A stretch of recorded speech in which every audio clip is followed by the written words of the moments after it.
Good morning. How's everybody today? Good. I'm glad we're all together. It's kind of a beautiful day out there, and welcome to the annual meeting of the Carter Center Board of Councilors. I'm Laura Turner Seidel and chair of the board. I want to welcome our online viewers and about 100 people here in the Cecil B. Day Chapel. Today's meeting marks 36 years for the board and 41 years for the Carter Center. Since the board was created by President and Mrs. Carter, Ivan Allen III, Beaufilet Jones, and Bob Holder, more than 761 members have served on the board, helping to advance the mission of the Carter Center. You can see the full list of members in your packet, including many distinguished names and corporate leaders. I feel very honored to be among them. The minutes of the very first BOC meeting, November 9th, 1987, are in your packet. Two people from that first meeting are joining us virtually, Steve Seelig and John Wieland. And three are in the house today, BOC member Tread Davis, Dr. Steve Hockman of the Carter Center, and BOC member Frank Barron has brought with him his daughter and son-in-law, his granddaughter, and his great-grandson, 4 generations. Let's have a round of applause for these founding members of the BOC. Where are you, by the way? Oh, hey there. Oh my goodness, that's so awesome. As counselors, we've been fortunate over 36 years to hear frank analysis of world events from a world leader and from experts working on some of the most difficult problems of our time, including conflict, fair elections, and mental health. Today's meeting will be no different, as we have speakers including Carter Center CEO Paige Alexander and 3 compelling presentations. First, I'd like to welcome members of Atlanta's diplomatic community. Please stand and we'll hold our applause for the whole group. We welcome Consul General of Belgium, Michael Gerritz Betzoff, Consul General of Germany, Melanie Moltmann, Consul General of France, Anne-Laure Desunker, Consul General of Japan, Mio Maeda, Consul General of the Republic of Korea, Ambassador Sang-Po So, Honorary Consul of Senegal, Julius Coles, Honorary Consul of Guyana, Marva Jacobs, and Delegate of the Quebec Government Office in Atlanta, Isabelle Desault. Have I missed any consuls in the room? Good. Welcome, consuls.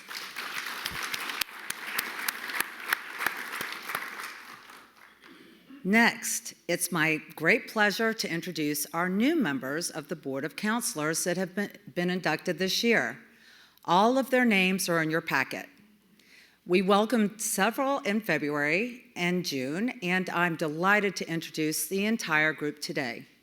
And they are Gavin Appleby, attorney, Krista Carell, Mountain Creek Farm, Pedro Cherry, Atlanta Gas Light Company, Brendan Doherty, Big and Chewy, Julia Houston, Chief Strategy and Marketing Officer, Equifax, Bill Ide Ackerman, Jacqueline Jenna, Executive Coach, Ronnie Mabra, the Mabra Law Firm, Simon Melko, Morris Manning and Martin, Adam Malone, Malone Law, Pat Mitchell Media, I think I know her, my mother-in-law, Kashi Segal, Ray Taza, Mindy Seelig Schulberg, Seelig Enterprises, Bill Van Curren, BVC Advisors, Rohit Verma, Crawford and Company, and David Zanity, Mind Property Management. Let's give all of our BOC members a round of applause.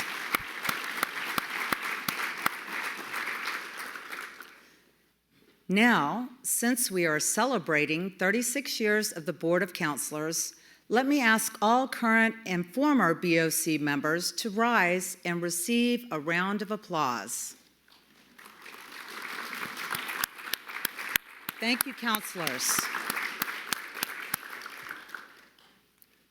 I want to welcome one group among our guests today and ask them to stand from Atlanta Lions Club, including Chair Becky Jarrell, President Graham Massell, and District Governor Dennis Chapman. Welcome, Lions.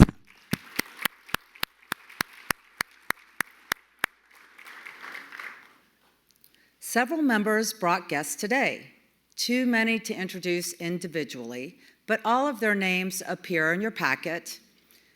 And at this point, I'd like to have them rise and let them stand and be applauded.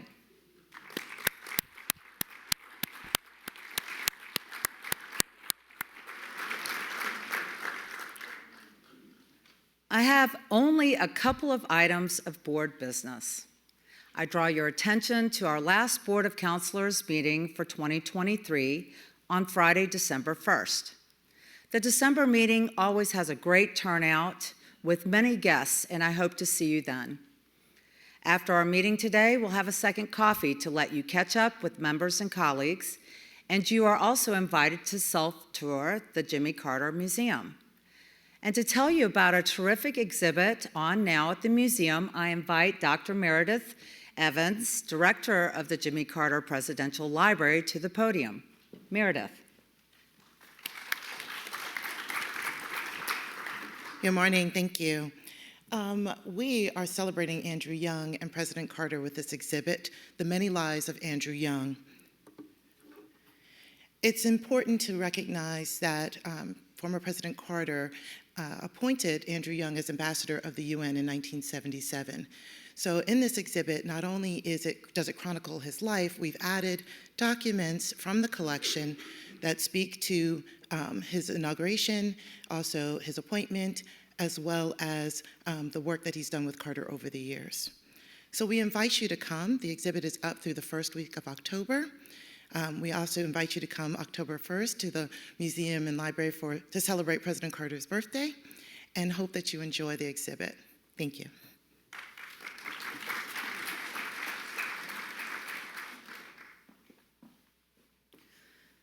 Thank you, Meredith. Remember, it's only up for one additional month. So if you have time today, please go check it out. And now on to our program. First, Nora Fleming will tell us about the Mental Health Parity Collaborative. Next, Nicholas Yar, Director of the Carter Center's Election Observation Mission in Sierra Leone, will report on that recent election. Then, Lauren Kent Delaney, retired Director of Educational Programs, will introduce two interns who will share their work in Carter Center programs.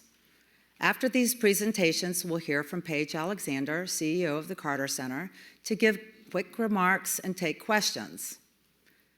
Our first speaker, Nora Fleming, joined the Carter Center in 2021 as the new newsroom collaborative manager with the mental health program.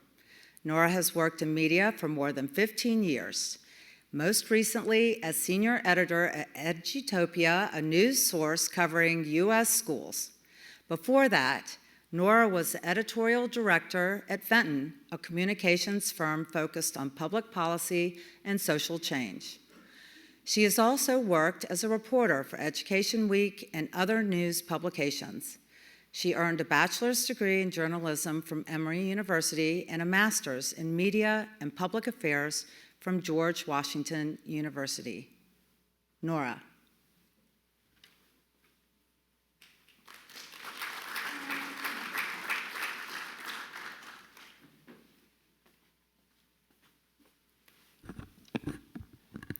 Hi, I'm Nora Fleming. Thanks for having me. In my previous work covering education, I noticed that mental health care was becoming an increasing priority in the school system over the years. There was a growing recognition that kids couldn't learn when they were struggling with challenges outside of school, and an interest in addressing student trauma. There were debates over whether schools were even an appropriate place to provide mental health resources, but an understanding that families were reliant on their help. Youth mental health wasn't entirely a new topic for me. My father was a psychologist that worked on establishing mental health services in districts across Virginia, where I grew up. I attended a magnet high school where competition and pressure took tolls on students. I'd had close friends who struggled with their mental health. But in the years before the pandemic, there was a noticeable, troubling shift. Rates of depression, anxiety, and suicide among kids were rising, and it's only gotten worse. My boss at the time wondered if schools were talking openly about mental health and suicide with students and developing prevention strategies. I live in the Bay Area, and I found a district in the Central Valley that lost a cluster of students to suicide and reportedly developed new mental health programs to prevent future tragedies. We decided to produce a story and some videos, and I spent many months conducting interviews with people there and elsewhere while juggling my other work. I felt prepared when I finally headed out on the several hours-long drive with a cameraman, a friend, and a sound guy to film. Had a buttoned-up production schedule and a plan for what the final product would look like. I had already talked to or met many of my sources before, and I had been working in media for many years. But even with the months of preparation and years of work experience, I wasn't prepared for those few days. I don't think any of us were, even though the topic had touched all of our lives in some way. While there, we spent 12 to 15-hour days trekking to different schools in 100+ degree heat to conduct many interviews on camera with kids who talked about losing their friends, about their depression and suicidal ideation, and family and school stress. We talked to teachers who cried and a mom who lost her son. We had someone break down in the interview chair. Even though we were focused on telling a solution story, the pressure of holding and telling my sources' stories felt daunting when I drove home several days later. Thoughts of, I don't want to let them down, or how will I capture all of this, filled my head. I wondered how I could produce comprehensive coverage while juggling my other work responsibilities. I worried about the editing process and how the stories would be presented and shared on social media. How could I ensure that I was protecting what felt almost too private to tell? I'd had plenty of journalism training and experience by then, but I'd not had mental health journalism training. In fact, I didn't even know it was a thing until I came to the Carter Center 2 years ago to launch our news collaboration. As you know, for decades, the center has run the Rosalynn Carter Mental Health Journalism Fellowship.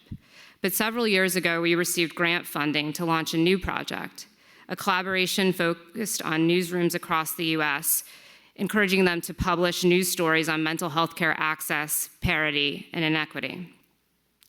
For those of you that are unfamiliar, news collaborations are partnerships of different news outlets, usually with a particular focus or goal.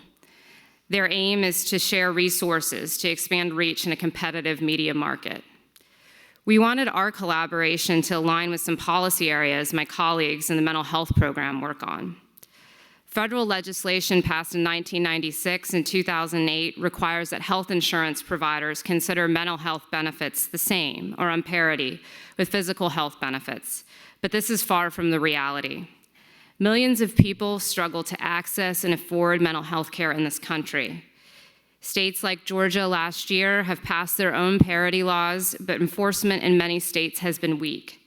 People regularly face denials from insurance companies, have to pay for services out of pocket, or go without treatment with grave impacts. Like so many issues, this problem disproportionately affects marginalized populations and trickles down to many sectors of society, our workplaces, our schools, jails, to name a few. When I joined the center, we decided to focus our news partnerships in 6 states in different parts of the US: Arizona, California, Georgia, Illinois, Pennsylvania, and Texas. Our top priorities were partnering with newsrooms invested in producing high-quality mental health journalism and providing them resources so they could do their best work. In our pilot year last year, we partnered with 15 newsrooms, totaling about 40 designated reporters and editors who worked on the project. We also formed a national partnership with the Center for Public Integrity, an investigative news outlet in Washington, D.C. The newsroom signed MOUs with the Carter Center, committing to publishing at least 1 to 2 assignments on the topic of their choosing, run with a tagline recognizing our collaboration. In addition to managing the project, we provided a small handful of trainings, along with resources, a small stipend, and group opportunities to work together. All of our partners in our pilot year published stories, amounting to more than 30, shared online and on social media. Here are some of our stories from last year. Reporters covered topics about the intersection of mental health care access in jails, schools, special populations. One of our Georgia public broadcasting reporters went to rural Georgia to talk to farmers about high rates of suicide in their workforce. 2 of our student reporters from Arizona State University traveled to the Navajo Reservation. A reporter in California explored early intervention treatments for schizophrenia. Some of the stories also won national and state awards. We were recognized as one of the top news collaborations of 2022. Here's a photo of Christine Herman, a former RCJF fellow who was also in our news collaboration last year. She won the Mental Health America Media Award for her story on families struggling to access mental health care for their kids.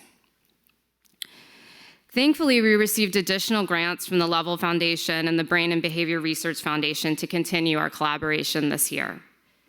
We expanded to 8 states: Arizona, California, Colorado, Georgia, Illinois, Oklahoma, Tennessee, and Texas, and have 20 newsrooms in our new cohort, about 50 people.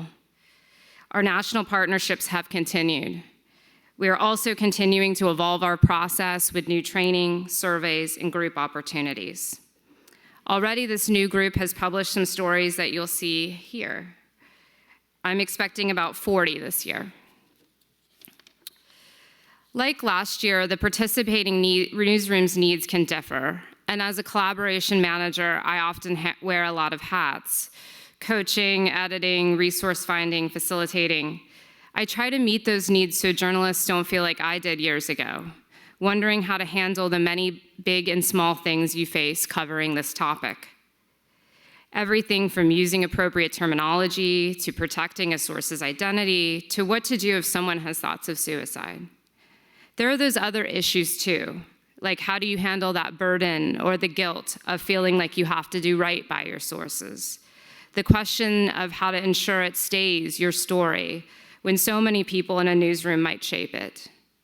How do you cope with the weight of burnout when the reporting creeps into your out-of-work life, sometimes when you're unaware? Last year and this year, I'm finding the challenges of this industry increasingly permeate our work too. I continue to be impressed that our partners produce such high-quality journalism, even though they are often overworked and overwhelmed. Journalists today operate in a 24-hour news cycle, covering very difficult topics amid budget cuts and layoffs. Mistrust of the media has grown. People wonder if their hard work is being read or heard as people's attention spans decline. Journalists in our group covered the Uvalde shooting in person. I had reporters who reported on the COVID beat for years during the pandemic. There are editors who are the only editor in their newsroom managing an entire reporting team. People have lost colleagues and bosses to layoffs or turnover, and many are doing the jobs of more than one person. As a mental health program, we remind our journalists regularly to take care of themselves first and foremost. As one of our trainers told them recently, you should be willing to lose the story and let it go. Your health is the most important thing. Yet even amid the hardships, I'm finding what the statistics show, that many journalists remain dedicated to this profession and to their coverage. They recognize the importance of telling the stories of people who are struggling to get mental health care and function in a broken system. They recognize that mental health is just as important as physical health. And with rates like 1 in 5 people having a mental health condition in this country, there are no shortages of stories to tell. I think most journalists would agree that the goal of news coverage is to provide more information so people can make better decisions that affect their lives and the lives of other people. For the purposes of this project, we hope our stories will illuminate and change some of the disparities in the healthcare system so people get the treatment they need and deserve. We know from decades of running our fellowship program that journalism can have a direct impact on public policy. This work matters. I'll close with a slide with some feedback from participants in our project, who I've been told find a range of benefits from programs like this, including resources, mentorship, and community with peers. I'll also share a comment from a source to a reporter about her recent story on a jail that covered up the deaths of people with mental health conditions. Quote, "I learned more about how my daughter died from your article than anywhere else." Thank you for your time.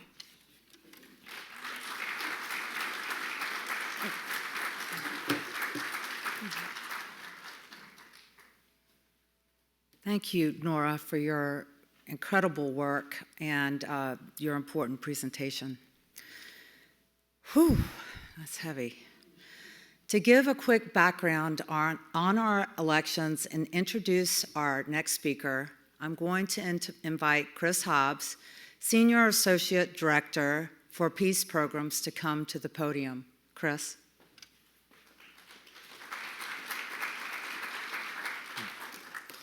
Thank you, Laura, and good morning. It's an honor to be here today at my first Board of Councilors meeting and representing the Carter Center's Peace Programs. As Laura introduced, I'm Chris Hobbs, and the new Senior Associate Director in the Office of Vice President. On behalf of our Vice President, Barbara Smith, and the Director of our Democracy Programs, David Carroll, I have the pleasure of introducing Nicholas Yar to talk about our recent election observation mission in Sierra Leone. Before turning to Nick, I want to take this opportunity to reiterate the Carter Center's ongoing commitment to the principles and practice of democracy. One of President and Mrs. Carter's most visible legacies has been their personal observation of dozens of elections around the world, and the Center's now 116 observations since 1989. Prior to joining the Carter Center, I had the honor of witnessing firsthand the power of that commitment as a young Foreign Service officer at the U.S. Embassy in Kathmandu, Nepal.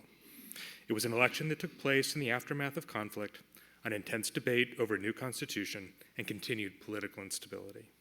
I recall quiet whispers around the embassy, questioning even whether the election was necessary or should take place. I also remember Election Day itself, and fortunately crossing paths with a number of Carter Center observers. The pride of the people I saw at the polls, the importance of having that moment to express their view on the selection and direction of their government. It was President Carter that knew this better than any of us there, the importance of the act of renewal in a democracy. With that, I have the pleasure of introducing Nick Yar. Nick has worked in elections internationally since 2005 when he joined the Carter Center's mission to observe Liberia's first post-conflict elections. Since then, he has worked for the Carter Center as well as for the Organization for Security and Cooperation in Europe during multiple elections in Guinea, Guyana, the Philippines, North Macedonia, Montenegro, Ukraine, and Libya. He worked as a long-term observer for the Carter Center of Sierra Leone's 2012 elections, returning to the country for its 2018 elections as deputy director, and returning again this year as field office directors for the center's election mission.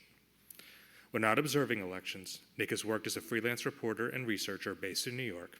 His writing has appeared in the New York Times, World Politics Review, and The Nation, among other publications. Nick earned his bachelor's degree and a Master of Arts in Journalism, both from Columbia University. And now to Nick.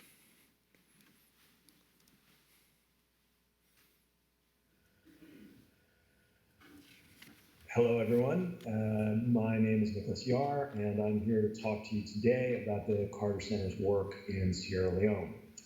Sierra Leone, as you may know, is a small country on the coast of West Africa, first established as a British colony and a home for freed slaves who fought for the crown in our Revolutionary War in exchange for freedom, or who'd been rescued on the high seas after the UK abolished slavery. The country achieved independence in 1961 under the leadership of the Sierra Leone People's Party, which at that same moment underwent a split, leading to the formation of the All People's Congress. And these two parties, SLPP and the APC, have dominated the country's politics ever since. There's a lot of complicated history which I'd love to get into, but I'll spare you, if only in the interest of time. By the early 90s, the country had disintegrated into a horrific civil war. And it took a decade before, with a great deal of help from the international community, Sierra Leone was once again stable. For a time, it was host to one of the largest UN peacekeeping forces in the world, as well as a unique hybrid international tribunal that prosecuted combatants from both sides. The country held its first post-war elections in 2002, and the Carter Center was there. Since then, the center has played a role in all of Sierra Leone's subsequent elections, supporting the country's nascent democracy. In 2007, the country saw its first peaceful handover of power, with the SLPP government giving way to an APC one. In 2018, it saw its second, with APC handing power back to SLPP. The country really made remarkable progress in consolidating its democracy over the last 2 decades. For all the severe challenges of post-war reconstruction and development, in the balance, Sierra Leone has been a rare, now often ignored success story, demonstrating that international intervention can help foment democracy. But no election, no democracy is perfect, and Sierra Leone's elections have had their flaws. In 2007, results from hundreds of polling stations were invalidated due to overvoting. More voters cast ballots at those stations than were actually registered at those stations. In 2012, serious issues arose during the tabulation process by which votes are agglomerated. SLPP's candidate in those elections, Julius Maada Bio, had led a military government during the Civil War, and his claim to be the father of democracy for enabling elections in 1996 was viewed fairly critically by many. Bio refused to acknowledge the results of the 2012 elections and ran again on the SLPP line in 2018. When he won, it was his opponent, APC flag bearer Dr. Samura Kamara, who now questioned the legitimacy of the result. Nonetheless, Bio's first term in office presented progress on some long-standing issues. The government dispensed with both the death penalty and criminal libel provisions that had historically been used to intimidate the press. And in advance of these elections, Dr. Samura Kamara was once again chosen as the APC flag bearer, and the 2023 elections shaped up as a rematch between the two contenders from 2018. So the Carter Center's International Election Observation Mission arrived in Sierra Leone in early May and deployed 4 teams of medium-term observers, or MTOs, not long after, just before the start of the official campaign period. There would ultimately be several international observation missions covering these elections, but we were the first to have observers in the field. The Carter Center's MTOs spent time in every one of the country's 16 districts, meeting with local election officials to assess the state of preparations, and also seeking out candidates, political party officials, and civil society representatives to hear their concerns about the process. Our MTOs observed the training of polling staff and the distribution of polling materials, and when the opportunity presents itself, they follow the candidates themselves on the campaign trail. That sort of firsthand observation is invaluable. It enables us to say that we saw the presidential candidates of both major parties campaign in their opponents' strongholds without impediment. But when there were impediments, we had direct observations we could rely on to assess them. When Dr. Samura Kamara's campaign reached the swing state of Kono and were met by police and tear gas, our observers were there, safely witnessing events at the rear of the procession. By the time the campaign period wrapped up, the mission had observed 19 campaign events in 11 districts, with crowds as small as 40 people or as large as 6,000. In the end, our assessment was mixed. The opposition was subject to a pattern of intimidation, particularly in districts that have historically supported the ruling party, the SLPP, but despite that, was still able to campaign and make its case to voters. Over the course of Election Day, the 24th of June, the mission observed polling in every district in the country. Our short-term observers, or STOs, were at the polls before they opened and then moved from polling station to polling station throughout the day. As we like to say, we can't be everywhere, but we can show up anywhere. The morning saw long lines at the polls, particularly in Freetown, as the Electoral Commission of Sierra Leone worked to deal with shortages of polling materials. but people demonstrated remarkable patience, and when voting got underway, on the whole, the process went smoothly. In Sierra Leone, the first count of the ballots happens at the polls. Polling staff at each polling station count the ballots by hand in the presence of party agents and observers. That can be a slow, hours-long process, sometimes going late into the night. During the 2012 elections, I think it was 2 in the morning before the count I observed in Kono was final. In the polling stations where our STOs were able to follow the process through to the end, they assessed the process positively in almost all of them. Which brings us to the point at which the process took a bit of a turn. The next phase is one I mentioned earlier called tabulation. Essentially, the Electoral Commission has to gather the results from every polling station in the country and tally them up to reach a final outcome. We aim to maintain round-the-clock, 24-hour coverage of the tabulation process. The Commission set up 4 regional tabulation centers to handle this task, and we had observers present at every one. In fact, we discovered to our surprise as the process got started around midnight that we were the only international observers present at the tabulation center in Freetown.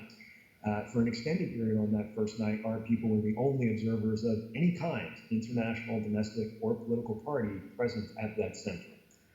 Unfortunately, we soon started to observe problems that appeared to be orchestrated.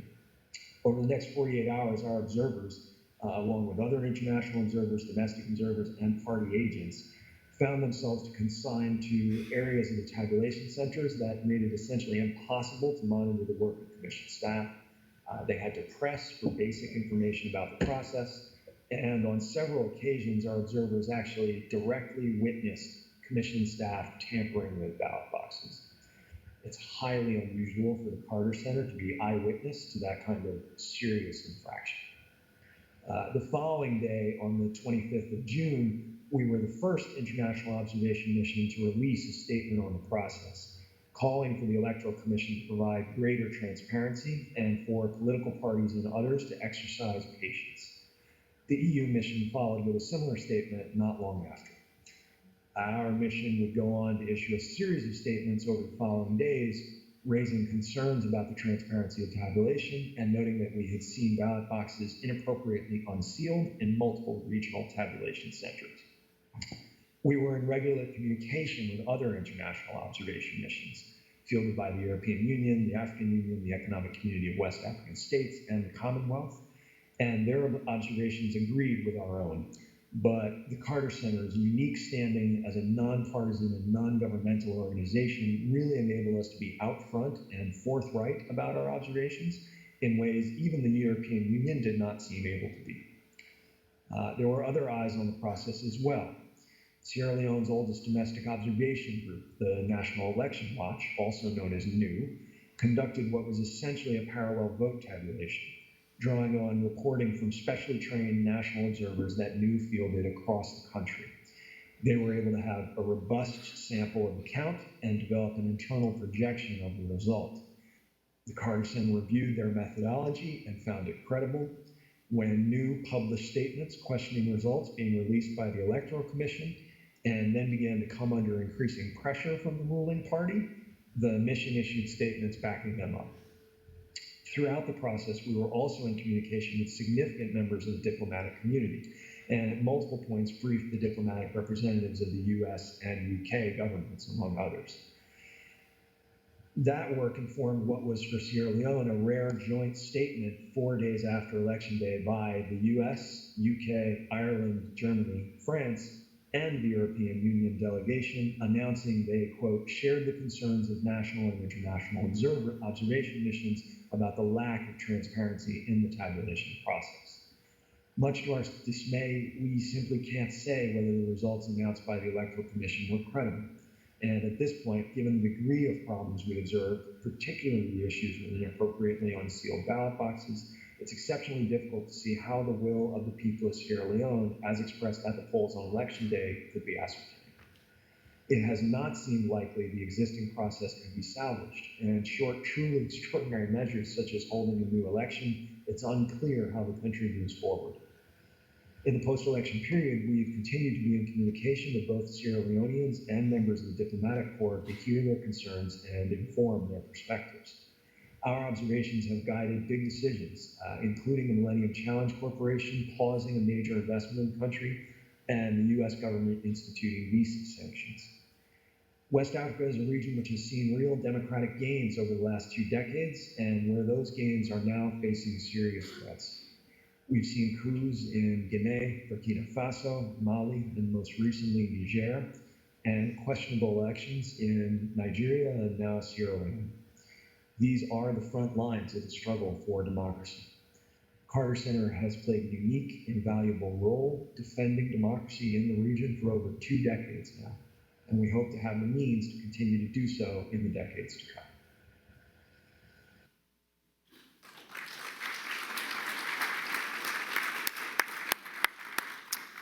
Thank you, Nick and Chris, for your very important work. Next on to Lauren Kent Delaney, who joined the Carter Center as the Director of Educational Programs in 2005 and retired just last month. As director, Lauren led the marketing, recruitment, and supervision of the approximately 100 interns and graduate students each year who work in peace, health, and operations at the Carter Center. Before joining the center, Lauren had held several positions in the Division of Campus Life at Emory University. Prior to her time at Emory, she held campus life positions at Georgia Tech and Arizona State University. She earned her bachelor's degree from the University of Wisconsin at Whitewater and her master's in higher education from Ball State University in Muncie, Indiana.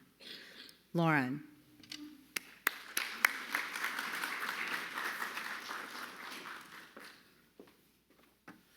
Retired. Wow, I'm not used to that yet.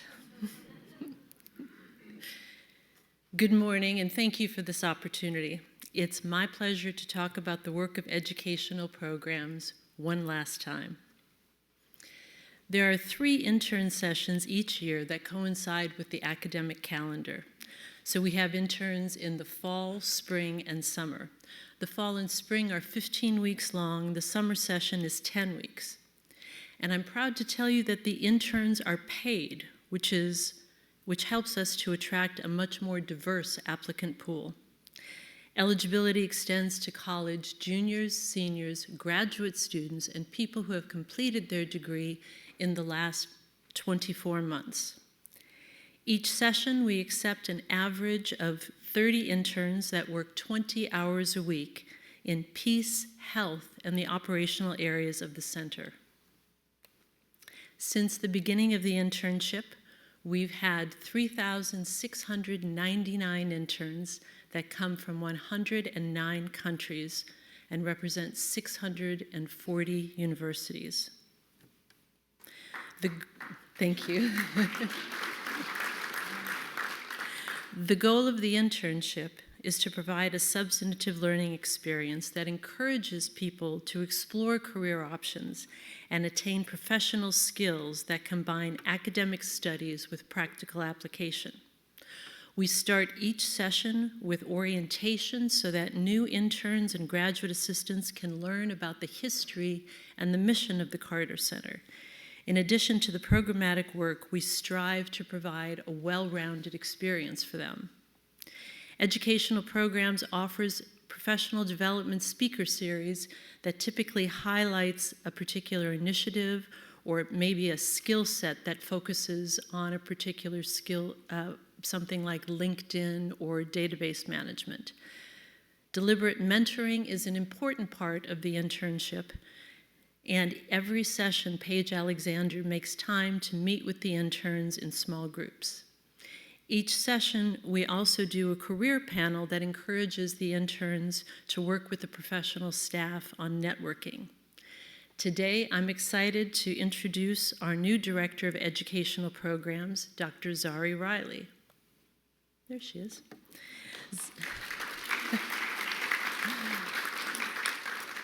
I was going to say stand up at the end. You go, Zari. Stand up. I'll go do this. Zari has a professional mission to increase educational access while developing the whole student. She has served students most recently at the Candler School of Theology, Prior to that, at the Emory School of Medicine, Case Western Reserve University, Rollins School of Public Health, St. Edward's University, and her alma mater, Tulane University. Zari is a life coach and a leader in her local church and community. In addition to her bachelor's and master's degree from Tulane, she has earned her PhD in educational leadership at Mercer University. And we're delighted to have her here. Zari, now you can there you go. Thanks. When I started as Director of Educational Programs in August of 2005, my plan was to come to work here for maybe 3 or 4 years and then go back to Emory and work in campus life. I'm so glad that that's not the choice that I made. This job has presented adventures and challenges for me. I'll be the first to admit that I didn't know anything about democratic election standards, neglected tropical diseases, or how to interact with the Secret Service. But I knew that I enjoyed working with students, and I really enjoyed working with new professionals. This job has provided me with some wonderful opportunities. I've been a short-term election observer for the presidential election in Ivory Coast, and most recently I was a nonpartisan election observer here in 2022. More importantly, I've been to Plains, Georgia more than 40 times. And I can honestly tell you that despite the heat, humidity, and insects, it is absolutely the highlight of the internship for most of our folks. It never gets old. My job was never ever boring. 3 times a year, a group of smart, dynamic, optimistic interns would bring new energy to the center. For them, it was all brand new. And in 18 years, I've worked with approximately 2,140 interns and graduate assistants. Sometimes I think about how many people here at the Carter Center got their start as a part of the internship or graduate assistant program. While I can't take credit for their success, I've enjoyed being a part of their professional development and watching them succeed. I had no idea the satisfaction and joy that this job would bring. I've had some wonderful opportunities, and I'm grateful. This morning, it's my pleasure to introduce you to 2 of our current folks. Madison Jennings is a current intern with the Rule of Law program, and Marie Schmitz is a former intern now working here at the center. Madison?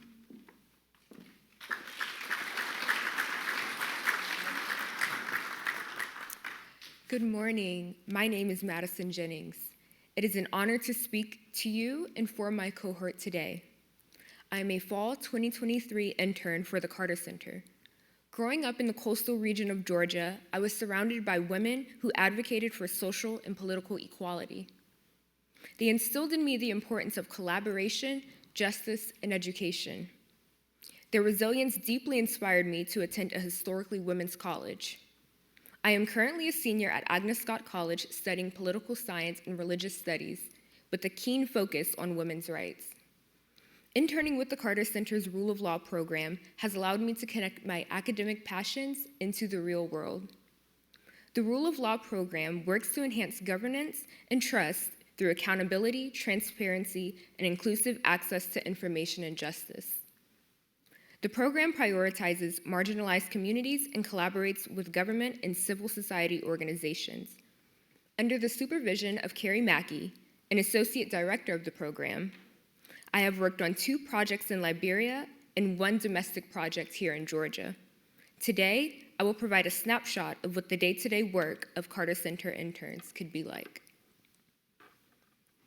Since 2014, the Carter Center has collaborated with the government of Liberia and local civil society groups on the Advancing Women's Right to Access Information in Liberia project.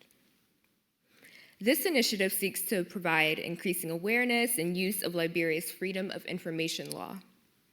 As the project closes in November 2023, I will develop a toolkit of free or inexpensive online learning opportunities that can be used to further strengthen local civil society groups that will carry on this very important work. I have also had the honor of working on the Advancing Liberian Security Sector Accountability and Public Trust Project. The ALSOP project is supporting key Liberian agencies and local civil society organizations to improve public trust in the national security sector.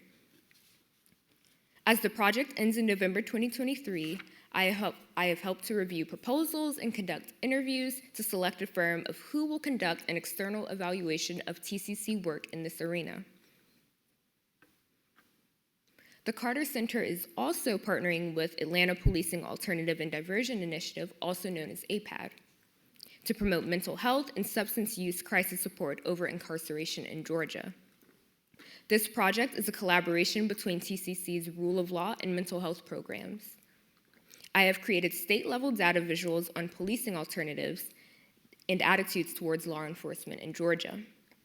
This work will supplement additional data collection to assess public awareness and satisfaction with Atlanta PAD services, gauge support for pre-arrest diversion, and strengthen policy and guide public outreach. Interning for the Carter Center has exposed me to wonderful projects at home and abroad, but the experience is more than the work I do. It's also about the people I meet. Every week, I'm engaged with meetings with staff in Liberia. Every Wednesday, Rule of Law interns lead team meetings where we can ask questions about careers with staff in the Atlanta office. One of my favorite experiences while working at TCC has been working alongside my peers who work on projects ranging from conflict resolution, program development, human rights, to public health. The values of collaboration, justice, and education instilled in me by the women activists in my community is reflected in the work that I do at TCC. Working in the Rule of Law program has allowed me to place my academic passions into the real world.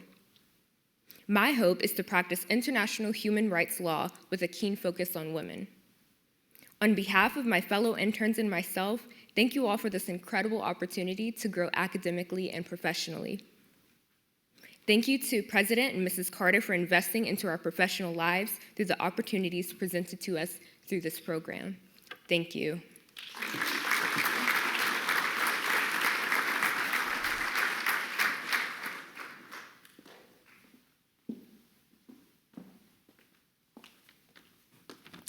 Hello and good morning. My name is Marie Schmitz. I am currently the Program Assistant for Educational Programs and a proud former Carter Center intern. I'm here to give you an idea of how this internship transformed my life both personally and professionally. As an Atlanta native, I grew up hearing about the good work of President and Mrs. Carter. I attended an international baccalaureate high school that sparked my interest for international work. I began my collegiate experience at Appalachian State University, where I studied sustainable development and quickly decided that policy was my end goal. I ultimately transferred to Georgia State University to pursue that, and I graduated this past May with a degree in public policy and French. During my senior year at Georgia State, I began exploring foreign policy and learned about the Carter Center's intern program. I knew that an internship at an organization such as this one would be extremely beneficial for my career trajectory. My first internship experience was in the fall of 2022 within the major gift sector of development. I had the opportunity to learn the ins and outs of donorship, how we maintain our relationships with our donors, and our various levels of giving. This was such an incredible experience as it really gave me a peek into all of the Carter Center's programs. You might even recognize me from previous BOC meetings where I assisted the team who make this event possible. I even created many of the name badges you're wearing today. During that semester, I also had the opportunity to interact with our donors on a personal level at executive briefing, where I met so many people who had such inspiring stories of their experiences with President and Mrs. Carter. I traveled on the donor trip to Plains, Georgia, and was left feeling refreshed by so many whose gifts keep the center going. My second internship experience was in the spring of 2023, where I assisted the incredible team in international leadership gifts. I had reports, proposals, and research opportunities that made me excited to come to work. I was able to participate in a variety of country research while completing briefing books for my supervisor's international trips. I also had a unique opportunity to sit in on meetings with partner organizations and learn about the philanthropy work done by the support done by others who support the Carter Center's mission, both through monetary and in-kind donations. My favorite part about the Carter Center and about development was how there was a little bit of the center in all aspects of my everyday work. I entered this experience not knowing much about international development, but knowing that this was the place to learn. I would be writing multi-million-dollar donor proposals for our guinea worm team one day and writing reports about our conflict resolution work in Sudan another. Educational programs supported me through my internships by providing me with guidance and my first office experience and gifting me with crucial professional development workshops. They even gave me grace during those inevitable intern blunders. I was able to network and create relationships with staff who have become mentors and with fellow interns who have become very close friends. The internship program is unique because it really works to foster and guide the student. They give us hands-on work as opposed to administrative tasks. My internship assignments coupled with my senior year coursework provided me with an excellent experiential education as well as gave me exposure that you cannot gain in a classroom. This has all led me to where I am today, standing in front of you as the program assistant for educational programs. See, upon my graduation in May, I accepted an invitation to serve in Peace Corps Jamaica. When Lauren told me about this temporary program assistant position opening with educational programs, I jumped at the opportunity to apply. With my Peace Corps departure date being in March and this position having a similar timeline, I felt that I had a unique short-term opportunity to invest back into this program what it has invested so heavily in me. After all, being in a workplace with so many retired Peace Corps volunteers is one of the reasons I applied in the first place. I felt that the experience and knowledge I gained during my internships, I had been left with the tools and motivation to help assist this transition of power within this department. I did not realize until just recently how much work went in behind the scenes to make this internship possible. This program and this organization have truly changed my life for the better and made me excited to begin my career. I would like to thank President and Mrs. Carter for creating such a beautiful legacy that leaves young people like me eager to continue their work. I would like to thank Curtis Kohlhaas and Megan Martz for their continued guidance and for being some of the best bosses I've ever had. And finally, I would like to thank Lauren Kent-Delaney for creating this program into what it is today and for the numerous opportunities you've given me. Thank you.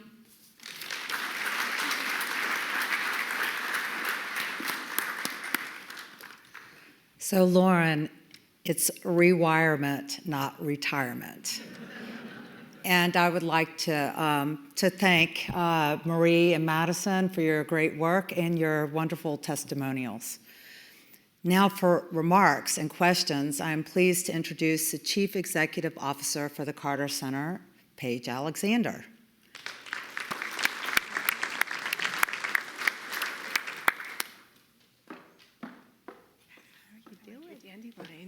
Yeah, I'll mention that. Thank you. So I'll tell you, these Board of Counselor meetings, it's like trying to pick your favorite child as to who is going to talk to you about our amazing program. So Nora, I want to thank you because as you were talking about that, I'm sitting next to Sham Reddy, who is the CEO of Blue Links, and he said, we offer endless mental health care for our staff, so please tell Mrs. Carter about that. So that gives you a sense of the corporate relationship with some of our programs. It's not directly related, but the fact that Nora talked about the importance of mental health parity, and some of you are in places where mental health attention is needed, is an incredibly important piece of that. Chris and Nick, Chris left out the fact that I actually met him 3 years ago on a 2-inch screen when he was in Myanmar as a Foreign Service officer, and we were doing our election work in Myanmar. And so Chris was on the other side of a funder who was funding us for that election. So hearing about Sierra Leone, and I'll touch on Zimbabwe, which happened on the heels of Sierra Leone, gives you an idea of how much work is going into all of our programs. And Lauren, I was like 2,140 people had Lauren as their mentor for this intern program. And that is an incredible number of people. I cannot go anywhere, including UNGA this week, the UN General Assembly this week, where people didn't come up to me and say, I was a Carter Center intern. So it gives you a sense of the depth and the breadth, not just only what Madison and Marie talked about, but my son reached out to me last night because one of his friends who was an intern, and there was no finger on the scale because both Lauren and I forgot he was applying. So we're like, oh, good, he got accepted entirely on his own. His mother is Ghanaian, and she teaches at Virginia Tech. And so Alex is an Emory student. He's a math and econ major. And he came to the Carter Center.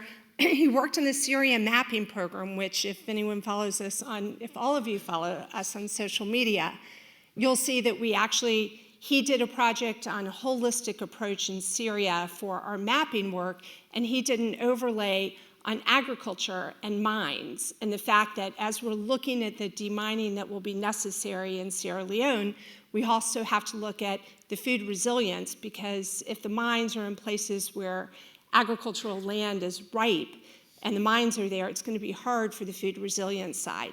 And Alex Mills did that, and that's just one example of somebody, on top of what Madison and Marie talked about, and now he's applying for a Fulbright in Senegal. So this math econ major was really changed by the internship he had here at the Carter Center. That was under Lauren's leadership, and look forward to Zari picking up the ball right where she left off. So I'm going to do a quick tour de force of our programs. We have 80 active programs. So again, it's hard when I look at this to think of how I can highlight exactly what we're doing. But the Board of Councilors is such an important outreach for us here in Atlanta.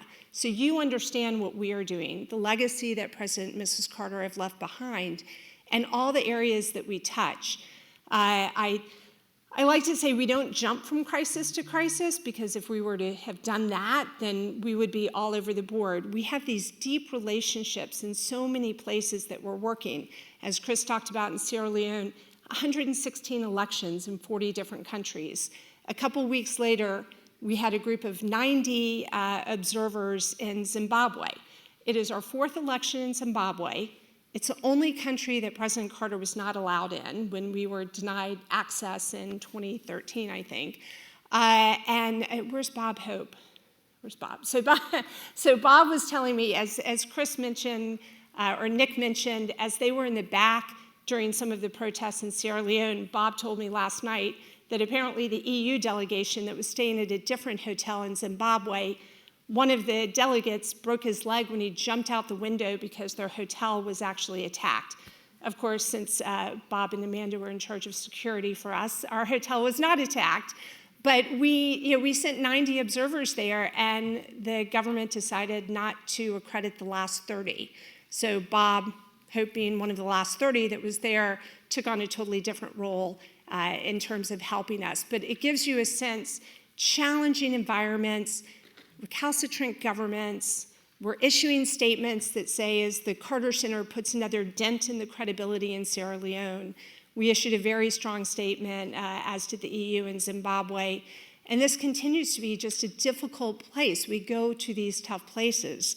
Doing a little bit of a tour, because I don't want to leave out all of our other programs, we just delivered our 500 millionth dose of Mectizan, which addresses river blindness. So we had our trachoma team, which is another blinding eye disease, up in New York talking to Pfizer, another one of our wonderful partners, who, because there's a Zithromax shortage around the world, and we have to figure out how we're going to do our mass drug administration around the world to prevent trachoma when there's a Zithromax shortage. So we work together in partnership with the pharmaceutical companies to figure out which countries we're going to be able to get things to and how quickly. The Sudan, there was a little bit of a discussion, as Nick mentioned, all the coups that are happening throughout the Sahel in Africa.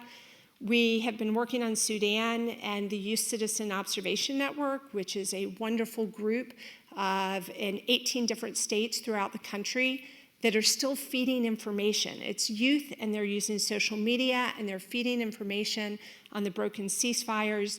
And when I was in New York this week, I ran into the Assistant Secretary for CSO at State Department that funds us for that program, and she said it's the only way they're getting the information is through this Youth Citizen Observation Network, and that's our program that we are working on with them. Human Rights Defenders Forum. I see Susan Marks back there. We're launching, it'll be the 20th anniversary of the Human Rights Defenders Forum, and former President of Ireland, Mary Robinson, will be one of the keynotes, and again, was with her in New York this week, and she is so excited about the work and the legacy that President Carter has brought towards bringing human rights defenders together to share information and share experiences so we can hopefully help them through our convening power, but through their actual networking. Madison talked a little bit about the rule of law program and what she's working on with access to information, but we also have been working with Emory on our advancing rule of law in the US program called RLUIS, because we like to turn everything into an acronym. The RLUIS program is giving, many of you lawyers in here will know, continuing legal education, CLE credits, for the different projects that we're working on, but it's to teach citizen lawyers to make sure that the new law school students who are coming through and those of you who are seasoned lawyers understand election law, because I think that that's really going to be key. We knew that in 2020, 2022, and again in 2024. So that program that we're working on collectively with Emory. And then I went to Chad since we've last been here. I was in Chad, and we had an amazing experience going to the field on guinea worm. We are down to 5 human cases in the world right now. That's, it is amazing. We had 3.5 million cases a year in 21 countries in 1986 when we started. 3.5 million cases a year. Last year, we had 13 human cases, and now we're down to 5. So September is usually a really big month for when the worms emerge, so we've got our fingers crossed, but we're going in the right direction. And I had never seen a tethered cat.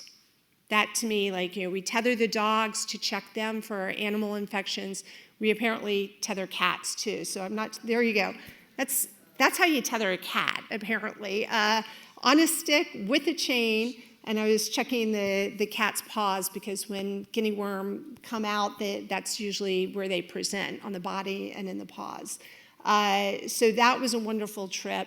It also gave me an opportunity to spend time with the U.S. ambassador who wanted to go to the field to do a video for a legacy tribute when that time comes for President Carter for all he has done to help rid the country of guinea worm. But Chad is still where we have our cases right now. So that was a wonderful trip.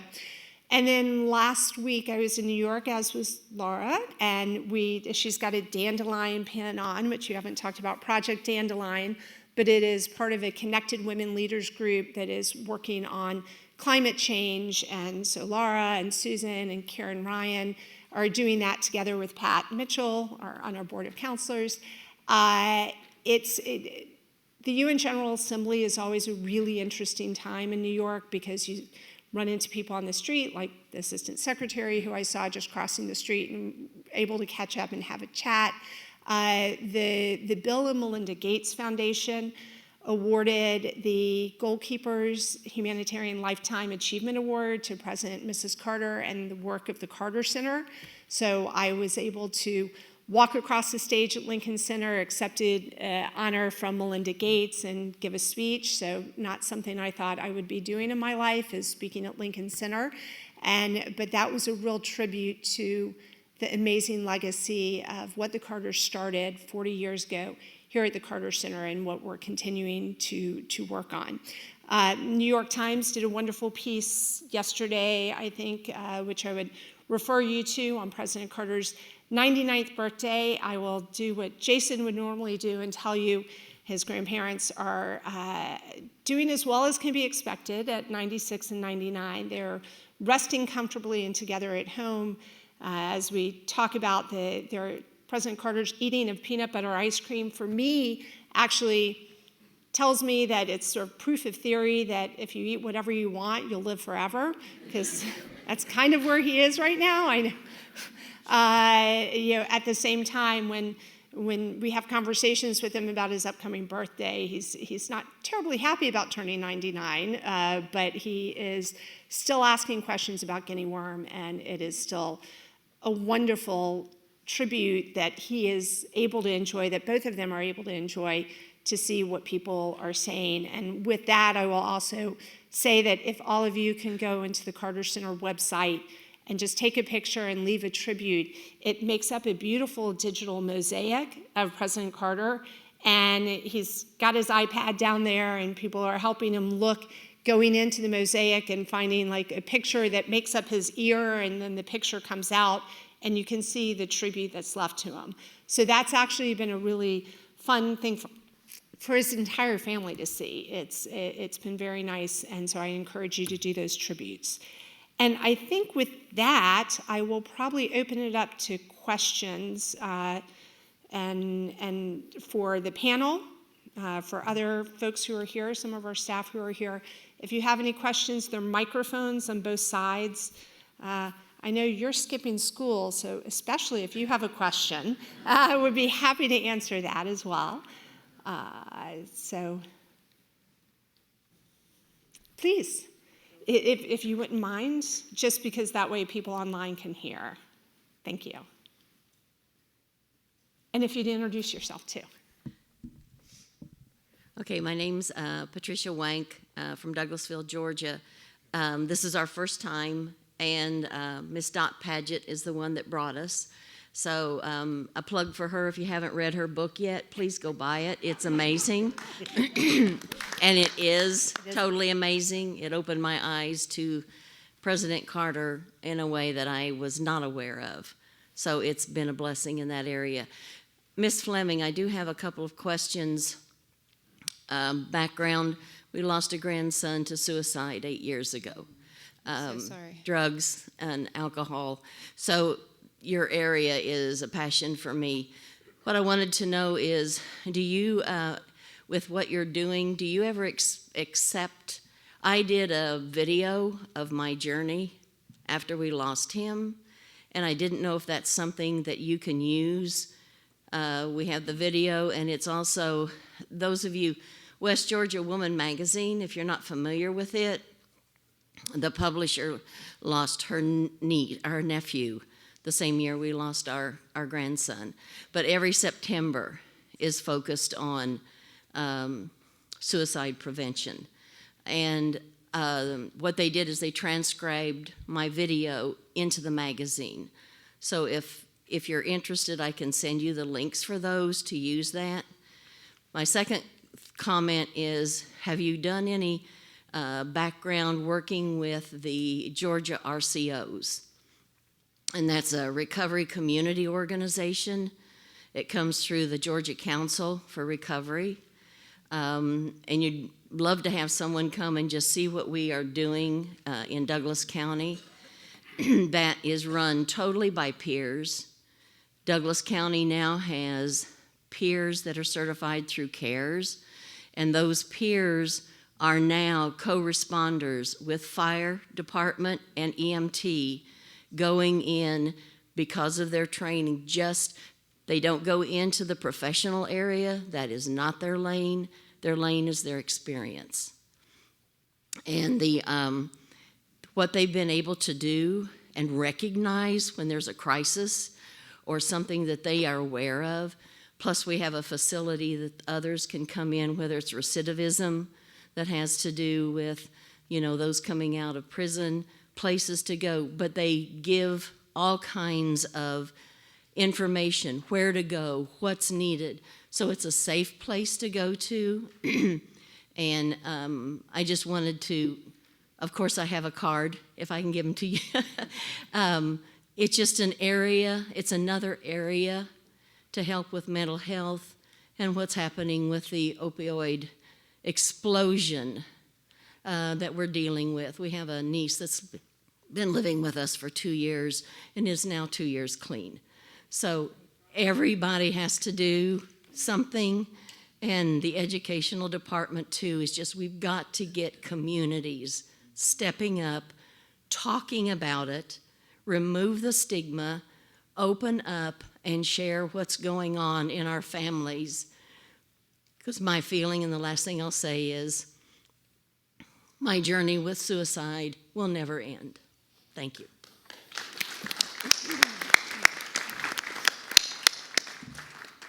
Well, I just want to say I'm so sorry for your loss, and it's great to hear that this is personal and professional, and as you're now working in helping many people. I just took some notes while you were talking.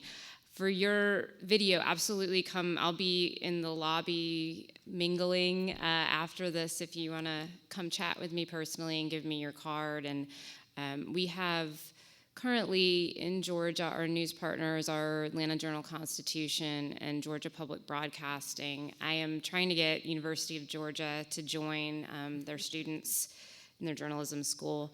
And, you know, I think one thing with this project is journalists are always looking to talk to people that are dealing with these issues and personally affected. And so for both things that you mentioned, I think it would be great if you're willing to provide that contact information. It's, you know, we want to get them out of telephone reporting and more in the field and seeing that these issues are real and affect people's lives. We actually just had a story from one of the Georgia Public Broadcasting reporters on co-responder programs. The state is providing some funding to build co-responder units across Georgia. It's limited right now, but there's a lot of interest just because, you know, I think police have often not been trained to handle crisis calls, and thinking is how can we get people with actual clinical experience and a background partnering when there's emergencies so people don't end up in jail or die. But I'd love to talk further. I don't want to hog the time here, but thank you so much for sharing, and just find me. One thing I don't know if Eve wanted to say anything about. Okay, all right. Thank you for sharing. Other questions? I see someone going up to the mic. Please. Yeah, Graham Massell Commercial Real Estate. I'm also the president of the Atlanta Lions Club. So talking about mental health, talking about rule of law, we mentioned some coups in some other countries. And right here at home, we have this big incident with Cop City. Many people for it, many people against it. And it was really spurred for, you know, the diverse training needs for police force. Is there any involvement from the Carter Center with that activity here at the kind of in your own backyard, and how that, you know, may be moving forward? Thank you for that. We actually were approached by both the Stop Cop City movement and the city itself. As you might know, our chair on our board of trustees, Doug Shipman, who is president of the city council, is, you know, it's not a conflict of interest because he has stepped back and sort of said, if this is a space the Carter Center wants to get in. And then when we were approached by Stop Cop City movement, we had to look really carefully because they were looking for us to do validation of the signatures. And that's not exactly something we do, but what we do is try to bring the two sides together, because I think there's a lot of misinformation about how the referendum will end up being counted.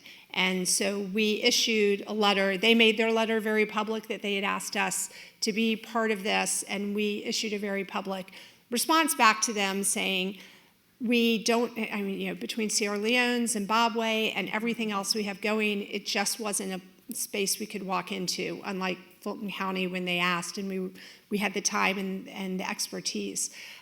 So I think while I was out of town this week, I think a new letter came out that they actually have figured out the validation process and the signature validation process. So we have been in conversations with them. It's just not a space that we can get into right now, unfortunately, but we have offered to be helpful where we can.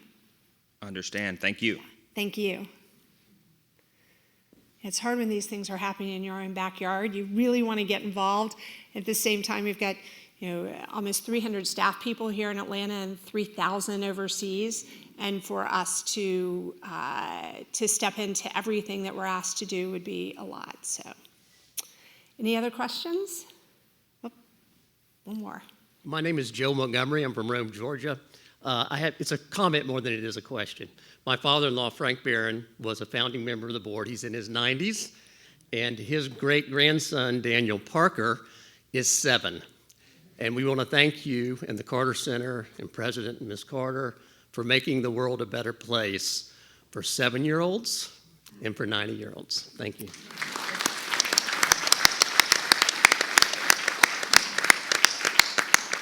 Thank you, and that multi-generation that is sitting in that row right now, and Frank, everything that you have done with President Carter from the beginning to the fact that you're bringing your 7-year-old great-grandson with you is really meaningful, so thank you.